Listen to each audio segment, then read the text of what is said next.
Jadi macam mana kak? Bismillah. Saya spray ya. Bismillahirrahmanirrahim. Allahumma barik lana fima razaqtana. 7 kali. Kak spray dalam mulut kak, tengok 7 kali, tengok. Bismillah. Ayat apa ni? Minyak sauda. Faisal. Bismillah.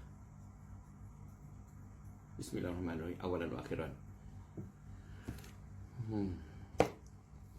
Afiq, ambil ayat. Ayat. Cepat. Ayat, cepat. Wih, sedapnya bau air, bunyi air. Bismillah.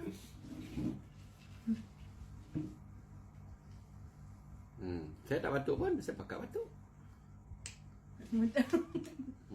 Okey. Baru kita masuk tajuk jin. Dalam baju coklat tu. Lihat. Ni ya. Baru kita masuk tajuk jin. Selalu jangan makan lagi coklat. Selalu kita masuk tajuk jin dulu, kita bincang pasal jin dulu.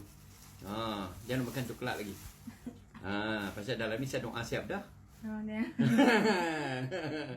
Dah. Kalau jin main tu seronok kita nak sembang. Okey, kita Kak jadi lagu mana? Yang kata mana? Tiba-tiba tak ada jalan. Bila kami nego kan. Nego. Saya pergi tengok kawan tu, dia kata dia nak buat kedai. Buat kedai, ada orang buat kat kedai. Tapi dah kami lemah.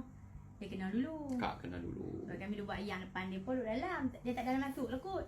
Dia tengok Kak, kenal Kak dulu. Dia kenal dulu, dia ambil tu dulu. Allah. Lepas tu Mangkit tidur tu. Dia jadi takut tak dia nak jalan lah. Tak jalan. Nah tu nak buat apa? Telefon mak lah, telefon Ya. mak. Mak tak boleh nak jalan tu, sakit dah.